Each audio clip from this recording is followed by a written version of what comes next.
Bueno, ser chicana es un estado de pensar, ¿no? Es un estado emocional, espiritual y político.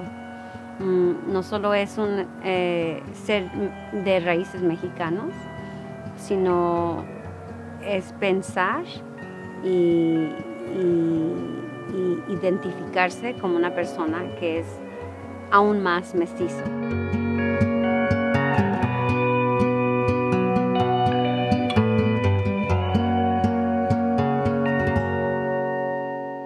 Aida is a mother, she's a writer, she is a producer, she is a wife and a lover of the arts, supporter of the arts, a daughter, and un poco de todo, a little bit of everything.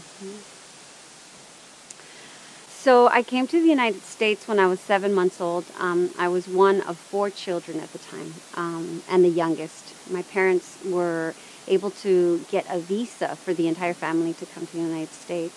And when we arrived, we were here legally. We came by plane. But my father had dreams. He wanted to come and work. He left a very secure job in Mexico, in Zacatecas, where we were living at the time, as a director of a lab. Anyhow, we stayed. He wanted to stay against my mother's wishes, but he stayed. And 3 years later, my sister was born. And at that time, there was an amnesty. An amnesty where if a child was born, a U.S. citizen was born in the United States, then the entire family can become documented. And so, at the moment my sister was born, my youngest sister, or younger than me, was born, then we were able to become documented. But it took about 10 years. So that's how we got to the United States and stayed. My name is Smyrna. I am the mother of a wonderful 3-year-old named Isaac. Motherhood has been such an adventure. I want Isaac to have all the opportunities that I did not have, and I want to make sure that every day is an adventure for him and that he gets to experience all of the wonderful things that this world has to offer. I'm from Mexico City. My mom had me when she was 25 years old. Her and my dad got married. And the reason why I came to the U.S. is because my dad wasn't doing too well in Mexico, so he wanted to come to the U.S., of course, to make a better life for our family. And at the time, I was only 3 months old. So my mom wanted to stay in Mexico with me while my dad came to the U.S., but my grandfather kind of pressured her into going with him because, that way it wouldn't harm their marriage. So finally she was convinced and ended up coming to the U.S. with my dad, and they left me with my grandfather and my grandma.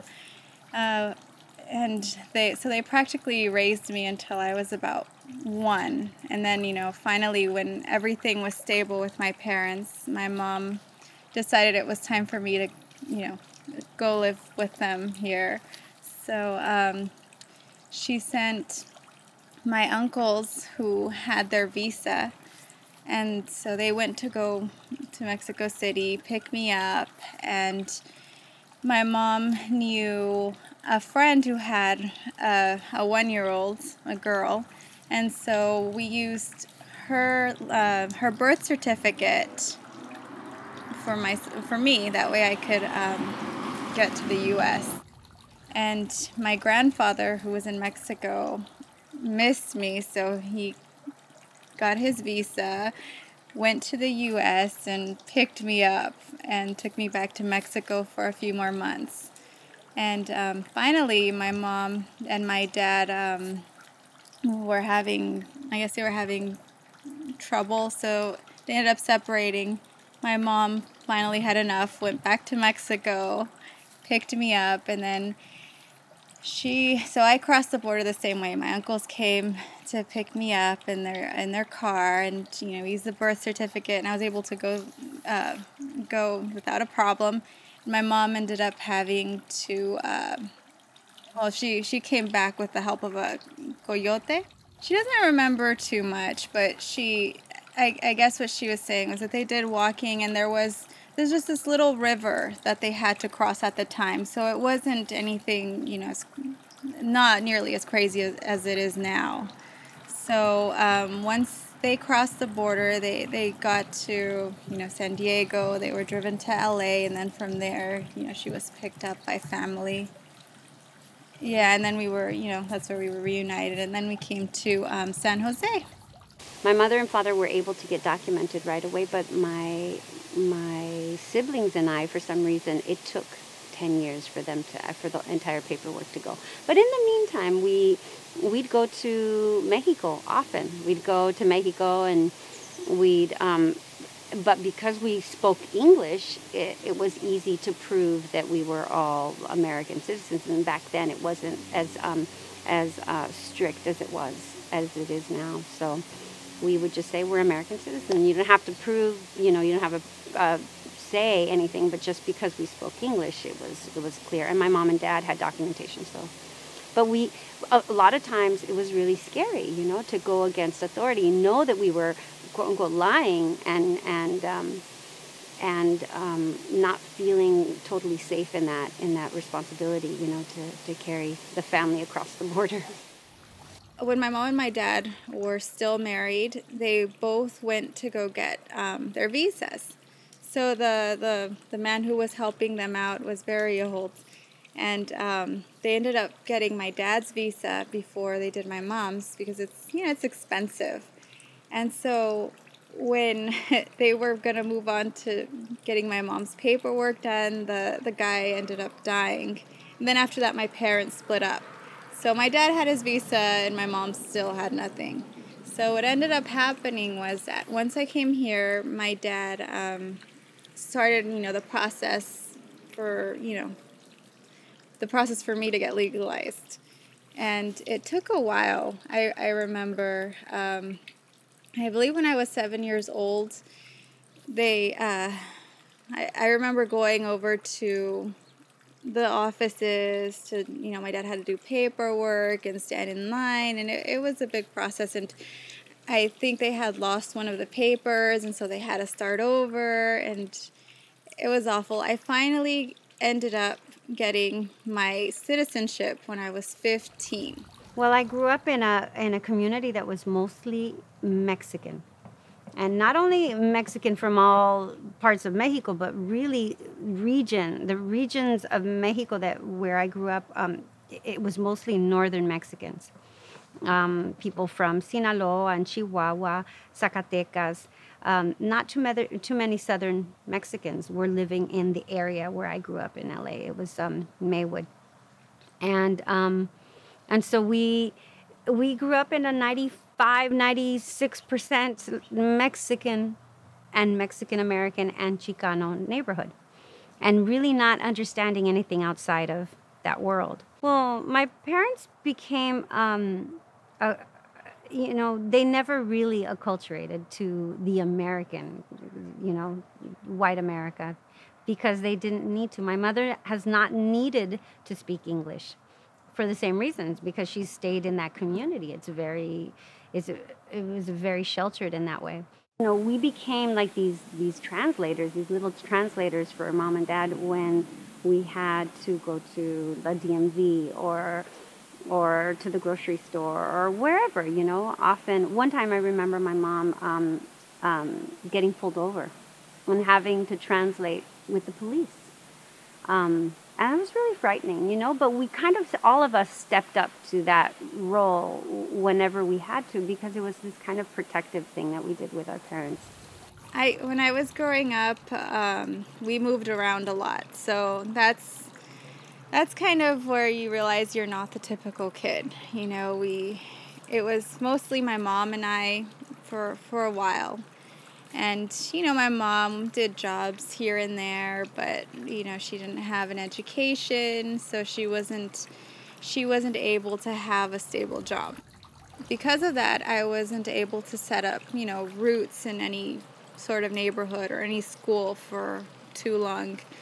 So it was, I spoke only Spanish at home, and, we had, of course, all Mexican food. We didn't go out too much, so I wasn't really exposed to as much growing up. It wasn't until my mom remarried when I was about 6 years old that we started kind of establishing ourselves in one neighborhood. Growing up with, just my mom and me, I ended up having to be her translator, so we'd go to a store if she'd have any questions, I'd always be there with her, or if a phone call, I was always there making phone calls, and if she had any sort of question, she'd come to me and I'd help her with anything language related. When I went to college, I really kind of that nucleus, that bubble was burst, that's kind of safety zone. Because I'd never seen so many white people in my life. I was living in a very homogenous area, and not only white people, and they were, really my first exposure to living and engaging with the Black community or Asian community, although it was very small.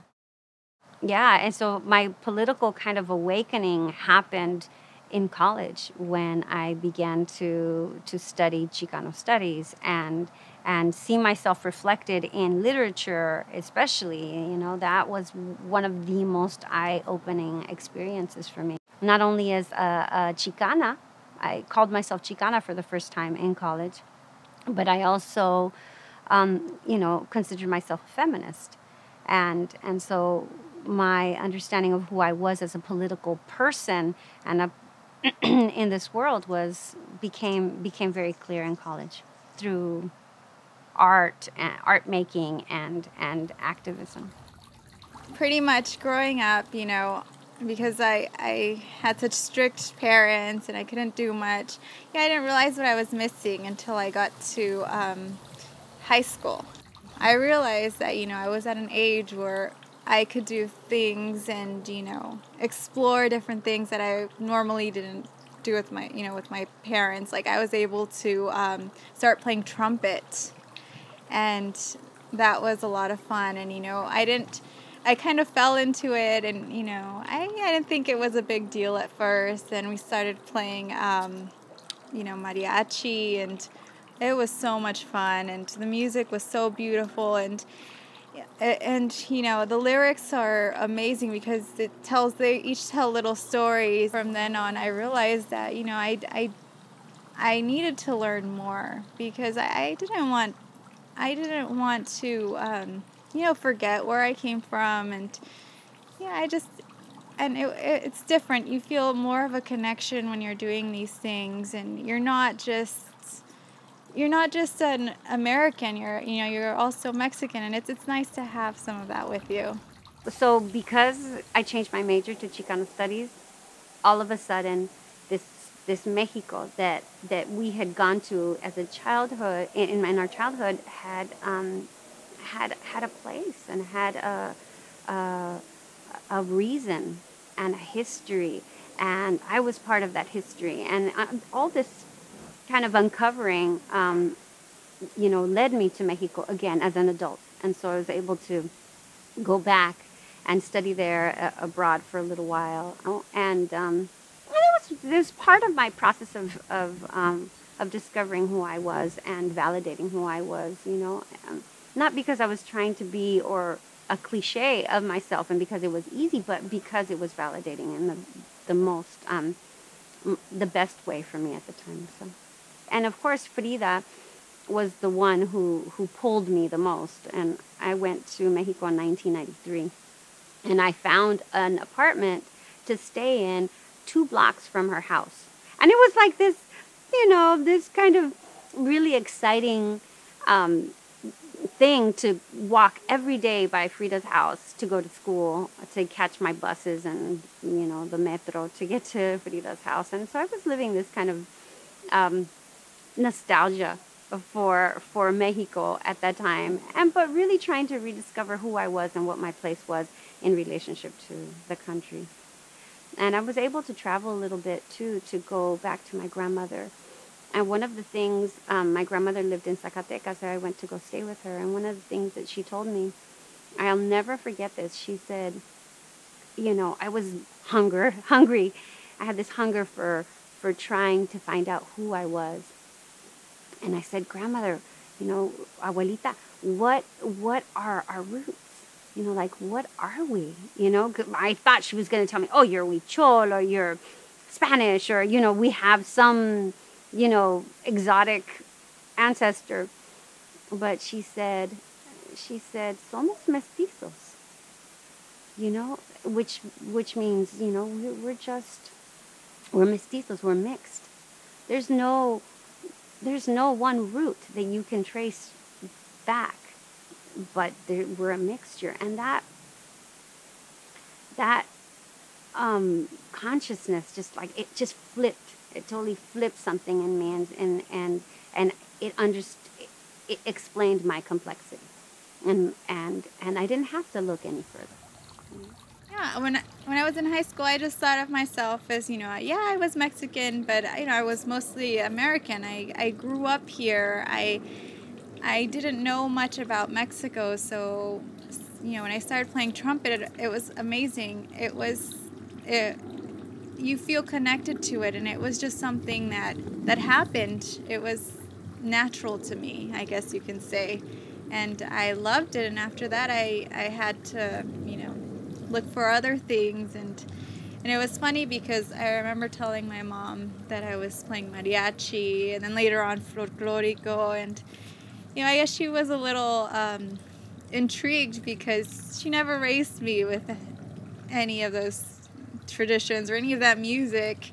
And I was surprised. She actually ended up really enjoying it too. She'd go watch me, and I could see her smile. She was very proud. I guess she just didn't expect me to be interested in my culture because I didn't grow up there. Mexican muralists and the Chicano muralists of especially in Los Angeles, have taught us a great deal, have taught me a great deal, in that they have taught us that art is a catalyst for social change. It is a voice for social change, and we are more efficient and more effective through the arts and teaching through the arts about injustice, about attaining social justice, and so that was a big influence in my kind of awakening, and I feel like without the marriage of those two,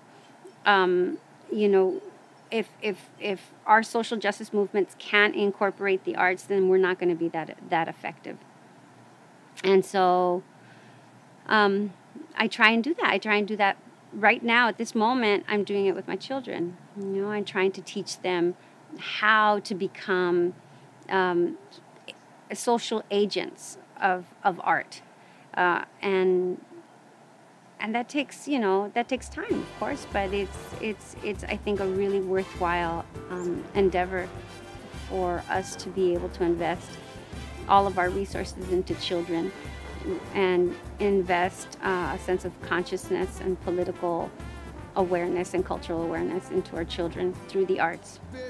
So we're a mix. Our family is really hyper mixed, a real raza cósmica, right? My husband is of Cape Verdean descent, Puerto Rican and French Canadian descent. I'm Mexican, and as my abuelita said, we're mestizos, so we have all the potential possibilities of whoever was in Mexico and lived in Mexico in the last at least 500 years, 600 years. We have that kind of running through the veins of both of our children. So, and because my children, my husband's a musician, and my producing and creating art, we have been able to expose our children to a lot of different cultures. We've been able to, and living in the Bay Area is just, a wealth of diversity here. And so we've been able to afford that experience for our children. It's something that we value and we really kind of push in our family. And not pushing in a kind of dictatorial way, but really kind of a just, this is what we do. This is who we are. We are a family. We are that belongs to a community that is very diverse and artistic, you know. And they have no choice about it. But I think it makes them really happy. Now that I have a kid and, I've, done a few things here and there, like I feel like it's my responsibility to teach Isaac about, where he comes from and all this, these wonderful traditions, because, yeah, I think it's so important. I love being Latina, and, and I love knowing the history of, Mexico and the different music, the different dances, and and I want him to be exposed to that as a child. I wasn't, and I really wish I had been, because I think it would have helped me growing up too. I don't want him to miss out on that. So I want him to learn Spanish. So since birth, I've been speaking mostly Spanish to him. Once in a while, I try to teach him words in English too, but mostly Spanish. How I'm teaching them how to construct their cultural identity is not, not something that I do lightly. Like, I give it a lot of thought. I started with teaching them Spanish as much as I could, and reading to them and singing to them in Spanish, and I exposed them to different cultures, so that they can be culturally competent, multiculturally competent, because they are multicultural. Of course, for us, Dia de los Muertos is a really kind of profound thing. And because my husband was born on November 1st and his last name is Santos, it just has this bigger meaning. And also because his brother died on November 1st, on his birthday, 20 years ago.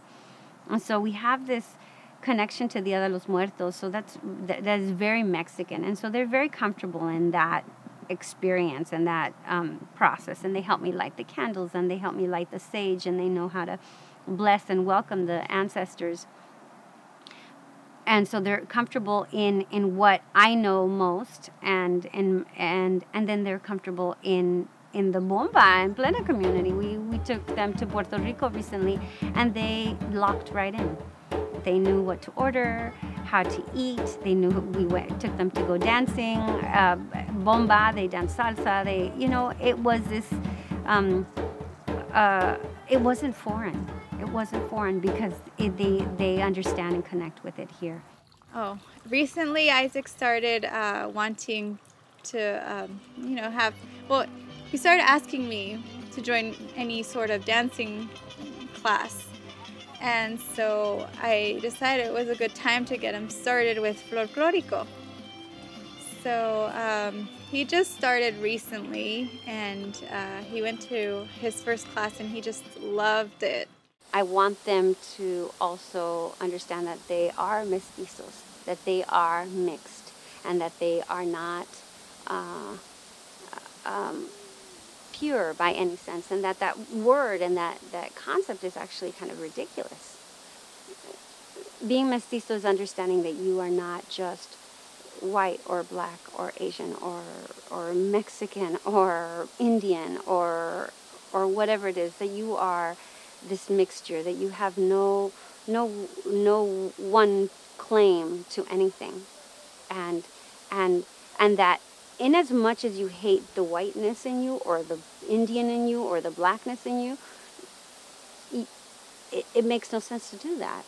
You really can't have to embrace it. I mean, this is what I want my children to understand, that being mestizo is to embrace all of the aspects of who you are, and not put down any of it because of past ideas of race. One of the things that Americans need to work on is just having a little bit more compassion for all the immigrants, that move into this country, because, at some point we were all immigrants, and it's, I feel Yeah, it makes me sad sometimes, I'll hear a conversation or, sometimes I'll hear someone mentioning how, there's too many of one ethnicity here, or like, why do they keep letting them come? Or, it's just like, I mean, America is a place for different people, different cultures, and I just, it's hard to believe that it's not acceptable yet. And it's not easy for the immigrants either. They come here thinking that they're going to have a wonderful life, and, they're going to, it's just going to be a dream life, and compared to where they came from, wherever it may be, it's different, it's easier, but then there's all sorts of other things they have to worry about. Being in a new environment, new languages, just keeping their jobs, where they're going to live. It's a different set of issues that they have to encounter. That culture and people are not stagnant, and you can't define people one way or another, that we're evolving beings, and that that being alive in this world, in the United States, and coming here, it should be an international right, a human right to be and go wherever you need to go, and that this idea of borders and this idea of making people foreign and asking people to go back to wherever they came from is really ludicrous. I mean, immigration is not an easy issue, but the way that we approach it and the way that we deal with it as a society in the United States has to change. The way that we've been dealing with it and making and criminalizing people for trying to do what's right for their families and for themselves has been, one of the biggest failures of this country, I think. A country that was founded on immigration. And it's the biggest hypocrisy, really. And so, I'd like to see that changed in the United States especially.